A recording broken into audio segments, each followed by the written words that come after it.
हाँ जी दोस्तों, सत श्रीकाल साਰਿਆਂ ਨੂੰ सत श्रीकाल। आप सबका स्वागत है मेरे यूट्यूब चैनल अमर 2.0 में। This is educational channel and you will get learn a lot. तो आज हम शुरू करने वाले हैं 10th की पोइम, क्योंकि 10th क्लास की सीरीज़ हमने शुरू की है। 10th के सारे चैप्टर्स की हमने सीरीज़ शुरू की है और आज हम बात करने वाले हैं हमारी 10th की पोइम द ट्रीज़ के बारे में। द ट्रीज़ क्या है कि इस पोइम में एंड्रियाना रिच जो एक फ़ीमेल है उसने ये पोइम लिखी हुई है और उसने इसके बारे में क्या बताया है इस पोइम में कि जो ट्रीज़ है उनकी हम रिस्पेक्ट नहीं करते, उनकी इम्पोर्टेंस नहीं देखते, हम उनको भी हम घर पे प्लांट्स की तरह हम रखते हैं। ठीक है, तो इसके इंट्रोडक्शन देख लेते हैं। The tree shows the conflict between man and nature, कि जो मैन और नेचर में जो कन्फ्लिक्ट पैदा हो गया है ना, वो इस पोइम में शो किया गया है कि जो nature is not happy with activities of human being with the growth and development of society, के सोसाइटी में जो ग्रोथ हो रही है, जो डेवलपमेंट हो रही है, उसका जो ह्यूमन बीइंग को तो फ़ायदा हो रहा है, लेकिन नेचर के लिए वो बहुत ही ज़्यादा अनहेल्दी है। ठीक है, वो नेचर के लिए बहुत ही ज़्यादा परेशानी वाली बात है। और जो ह्यूमन बीइंग है उसकी जो ग्रोथ है वो अपने बेनिफिट के लिए करता है और उसका हमेशा बेनिफिट होता है हर एक काम में। बट जो ट्रीज़ हैं वो घर में भी उगाए जाते हैं। ठीक है, और इस पोइम में जो पोइट है वो कहता है कि जो ट्रीज़ है वो बाहर जाने की कोशिश कर रहे हैं, आउटसाइड जाने की कोशिश कर रहे हैं, जंगल में जाने की कोशिश कर रहे हैं, क्योंकि जंगल सारे एम्प्टी हो चुके हैं। तो let's get started.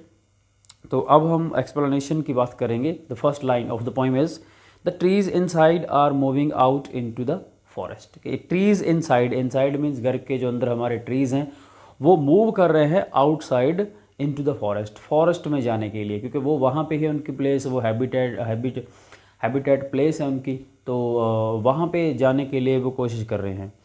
The forest that was empty all these days, all these मतलब इन दिनों में। ठीक है, इन दिनों में जो फॉरेस्ट है वो ख़त्म हो चुके हैं ऑलमोस्ट, और वहाँ पे उन्हें फिल करने की जो ट्रीज़ है वो खुद ही कोशिश कर रहे हैं। देखो फर्स्ट लाइन जो है ना कि जो ट्रीज़ है मूव कर रहे हैं, ट्रीज़ दे कांट मूव, है ना, ट्रीज़ जो है ना वो मूव नहीं कर सकते। बट यहाँ पे एक इमेजिन कर रहा है पोइट कि इमेजिनेशन है ये उसकी, और इसमें कुछ नहीं है। The third line is where no bird could sit, कि यहाँ पे दरख्त ही नहीं होंगे तो बर्ड कहाँ पे बैठ पाएंगे, है ना, बर्ड वहाँ पे बैठ ही नहीं पा रहे। नो इंसेक्ट हाइड, और जो इंसेक्ट हैं, जो छोटे छोटे कीड़े मकोड़े हैं, वो भी वहाँ पे हाइड नहीं हो रहे। हाइड होता है छुपना, वो भी वहाँ पे छुप नहीं पा रहे। No sun bury its feet in shadow, और जो सन है, सन की जो शैडो है वो भी कवर नहीं कर पा रही है इनको। ठीक है, जो सन की शैडो है वो भी नीचे तक पहुंच रही है, मतलब कि धरती तक पहुंच रही है। जो ट्री है उनकी शैडो जो है वो कवर नहीं कर पा रही सन को, सन की शाइनिंग को। The forest that was empty all these nights, और जो फॉरेस्ट है वो अभी भी इन रातों में भी जो ख़त्म होते जा रहे हैं, मतलब दिन भर, डे और दिन, हर दिन वो लगे रहते हैं, सारे के सारे वो ख़त्म हो रहे हैं। ह्यूमन बीइंग लगा हुआ है उनको कट करने के लिए। Will be full of trees by morning, और वो क्या कह रहा है कि जो मॉर्निंग तक, ठीक है, सुबह तक वो सारे के सारे ट्रीज़ है वो ख़त्म हो जाएंगे और वो बर्बाद हो जाएंगे। लेकिन अगर वो कह रहा है कि अगर जो ट्रीज़ है अगर वो यहाँ से मूव करेंगे, घर से मूव करके वहाँ पे चले जाएंगे सारे के सारे, तो वहाँ पे जो फॉरेस्ट है वो फुल हो जाएगा। ठीक है, तो पोइट यहाँ पे यही ऑब्ज़र्व कर रहा है कि ट्रीज़ जो है वो मूव आउट होने की कोशिश कर रहे हैं, वो बाहर जाने की कोशिश कर रहे हैं, फॉरेस्ट में जाने की कोशिश कर रहे हैं, और जो हमारे फॉरेस्ट हैं उनको फिल करने की कोशिश कर रहे हैं। द नेक्स्ट स्टैंजा देख लेते हैं हम, second. All night the roots work, वो कह रहा है कि सारी रात जो रूट है वो वर्क करते रहते हैं, मतलब कि रूट जो है, जो जड़ें हैं, उसकी कोशिश करती है कि मैं यहाँ से चली जाऊँ। टू डिसएनगेज क्या होता है, अलग हो जाना, सेपरेट होना, वो सेपरेट होने की कोशिश कर रही है, उसकी जड़ें हैं। देमसेल्व्स फ्रॉम द क्रैक्स मतलब क्या है कि क्रैक्स जो वहाँ पे प्लांट जो वहाँ पे लगे हुए हैं, ठीक है, जो गमले हैं छोटे छोटे वहाँ पे जो लगे हुए हैं, जो घर पे जो दरख्त लगे हुए हैं, वहाँ से वो अपने आप को डिसएनगेज करने की कोशिश कर रहे हैं। इन द वरांडा फ्लोर के हम जो घर पे वरांडा में या किसी रूम में या किसी छोटे एरिए में हम दरख्त लगा लेते हैं, छोटे छोटे पौधे लगा लेते हैं, तो वो बाहर जाने की कोशिश कर रहे हैं। The leaves strain towards the glass, leaves के जो पत्ते हैं, ठीक है, जो कोशिश कर रहे हैं वो ग्लास को तोड़ के बाहर निकलने की, घर वाले ग्लास को। स्मॉल ट्विग्स, ट्विग्स क्या होती हैं, छोटी छोटी टहनियाँ, तो जो स्मॉल ट्विग्स हैं वो भी कोशिश कर रहे हैं। स्टिफ विद एक्सकर्शन, स्टिफ मतलब कि वो सख्त हुई पड़ी हो, एक्सकर्शन होती है कोशिश, कि वो कोशिश बहुत ज़्यादा कोशिश कर रही है कि हम कहीं ना कहीं वॉल तोड़ के या मिरर तोड़ के, ग्लास तोड़ के बाहर निकल जाएं और हमारा जो हैबिटेट प्लेस है, जो फॉरेस्ट है, वहाँ पे चले जाए हम। लॉन्ग क्रैम्ड बोज, बोज क्या होते हैं, वो भी टहनियाँ होती हैं, बड़ी बड़ी टहनियाँ, ठीक है। क्रैम्ड मतलब जो आपस में ऐसे ऐसे करके मिली जुली हैं आपस में।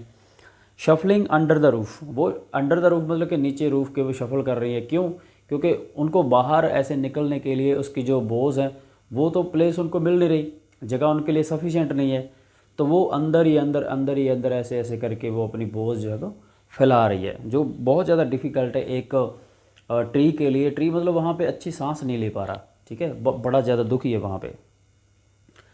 लाइकली न्यूली डिस्चार्ज पेशेंट, तो वो क्या कर रहे हैं, हाँ, long shuffling under the roof like newly discharge patient, discharge patients, discharge मतलब कि जो हॉस्पिटल से पेशेंट अभी अभी रिलीज़ हुआ है ना, जैसे उसको थोड़ी होश नहीं होती और वो वहीं पे अपने आप को सुंगड़ के बैठ जाता है, ठीक है, और अच्छी तरह से वॉक नहीं कर पाता, अच्छी तरह से वो तुर नहीं पाता, तो वो कह रहे वैसे ही हालात जो है, जो हाल है वो ट्रीज़ का हो चुका है अभी। Like newly discharge patients half dazed moving, dazed क्या होता है, नींद में, कह रहा है हाफ वो नींद में है, हाफ वो सोया पड़ा हुआ है, और हाफ मूव कर रहा है वैसे ही। टू द क्लिनिक डोर, जैसे कि क्लिनिक डोर में जो मरीज़ जैसे करता है वैसे ही ये ट्रीज़ कर रहे हैं, वो भी अभी जैसे हॉस्पिटल से बाहर निकल रहे हो। आई सेट, आई यहाँ पे है पोइट के लिए, पोइट क्या कहता है, आई सेट इनसाइड, वो कह रहा है मैं अंदर बैठा हूँ। Doors open to the veranda, और एक डोर जो है वो वरांडे की तरफ ओपन हो रहा है जिस रूम में वो बैठा हुआ है। राइटिंग लॉन्ग लेटर्स, और लंबे लंबे वो लेटर लिख रहा है, जैसे ये पोइम लिखी है उसने। इन विच आई स्कारसली मैंशन द डिपार्चर, स्कारसली मतलब बड़ी मुश्किल से, वो करिए बड़ी मुश्किल से मैं इनके डिपार्चर को मेंशन कर पा रहा हूँ, इनके बारे में लिख पा रहा हूँ, बड़ा मुश्किल है मेरे लिए लिखना। Of the forest from the house, वो कह रहा है कि जो फॉरेस्ट है फ्रॉम द हाउस, घर से जो फॉरेस्ट बाहर निकल रहा है उसके बारे में। The night is fresh the whole moon shines, जब वो लिख रहा है तब क्या है, टाइम नाइट जो है, रात का समय है, वो बड़ा अच्छा है और फ्रेश है, और होल मून शाइन्स, और जो पूरा मून है, जो चंद्रमा है, वो भी शाइन कर रहा है तब उस टाइम पे। इन अ स्काई स्टिल ओपन, और जो स्काई है वो ओपन है, बहुत अच्छी स्काई है वहाँ पे, बहुत अच्छा आसमान है। The smell of leaves and lichen, lichen क्या होता है, एक ग्रीनरी होती है जिसकी जड़ें नहीं होती, वो दरख्त के ऊपर ना आपको ग्रीनरी सी दिखाई देगी, ठीक है, उसको बोलते हैं लिचन।